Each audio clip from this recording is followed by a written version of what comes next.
আসসালামু আলাইকুম, আশা করি সবাই ভালো আছেন। সবাই দোয়া আলহামদুলিল্লাহ আমি অনেক ভালো আছি। দেখতে পাচ্ছেন এখানে অনেকগুলো বালির বস্তা, নদী বান্ধবে, তাই এখানে অনেক বালির বস্তা আনানো হয়েছে।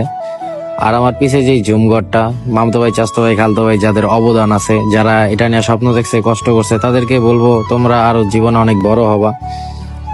আর দুপুরবেলা এই ঝুমঘরটা দেখতে অনেক সুন্দরই লাগতেছে, কিন্তু আমার চিন্তা ভাবনা হলো কখন নদীতে জ্বর আসবে, কখন নদীর পানি এটার নিচে আসবে, তখন দেখতে কিরকম লাগবে।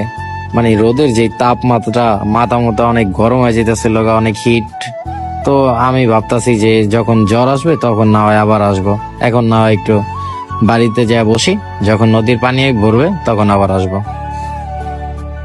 বিকালবেলা আবার চলে আসলাম নদীতে, যখন জ্বরে পানি বহিরা গেছে তখন আবার। আর আমি আশাবাদী আমি নৌকা চালাবো। ওরা বলতেছে যে ভাই নৌকা তুমি চালাইতে পারবা? আমি বলি দে, পারবো না কে, পারবো না বলতে এরকম কোনো শব্দ আছে? তো নৌকা চালায় আমি আবার গেলাম। তো তারপর আমি আবার চলে আসলাম যে বিকালের ভিউ দূর থেকে দেখতে এতটা মাশাআল্লাহ, এতটা সুন্দর লাগতেছে। তোমরা ভাই আরো অনেক বড় হও, তোমাদের জীবনে আরো বড় কিছু উদ্যোগ নাও। এটা অনেক সুন্দর হয়েছে। আমি অনেক ভিডিওতে দেখছি যে সাজেকের নিচে থাকে মেঘ। আমার স্বপ্ন ছিল, আর আমি স্বপ্নতে দেখতেছি নিচে পানি, স্বপ্ন না বাস্তব। তো ভালো লাগতেছে অনেক। আজি সাবজেক্ট সাবজেক্ট মাম্মা, দেখো ভিউটা দেখাই তোমার রে মাম্মা।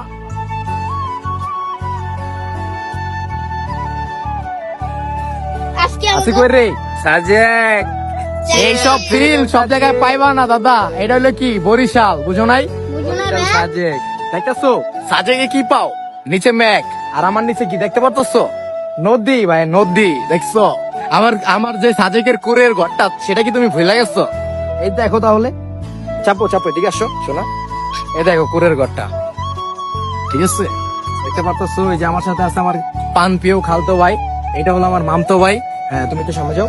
এটা হলো আমার আরেক খালতো ভাই, যারা দুই ভাই, ঠিক আছে? দুই ভাই একসাথে। হ্যাঁ যাই হোক, ভিডিওটা কিন্তু শেয়ার হবে, হ্যাঁ ঠিক আছে? আর সবাই দাওয়াত রইলো আমার বাসায় এসে ঘুরে যাইবা, ঠিক আছে? এটা হলো আমার সাজেকের কুরের ঘর, সরি মানে এটা বরিশালের কুরের ঘর। মানে সাজেক সাজেক ফিল আসবে। আর নিচে মেঘ না, সরি, এখানে হলো কি নদী, নদীর সাথে নৌকা আছে আমাদের, সমস্যা নেই, সব ঘুরে দেখাবো। তোমরা আইসা বড় কোথায়? বরিশাল, ঠিক আছে? জানি না কি বলতে গিয়ে কি না বইলা ফেলছি। তখন মাথা ঠিক ছিল না, কারণ তখন এতটা ভাল লাগতাছিল নিজের কাছে, বইলা প্রকাশ করতে পারবো না। মানে এতটা ভাল লাগতাছিল ওই জায়গা দাঁড়ানোর পর, এতটা ফিল বা এতটা মজা নিজের ভিতরে, এতটা আনন্দ লাগতাছিল, বইলা বুঝাইতে পারবো না। তারপর আবার চলে আসলাম বাড়িতে। তো সবাই ভালো থাকবেন, আল্লাহ হাফেজ, আসসালামু আলাইকুম।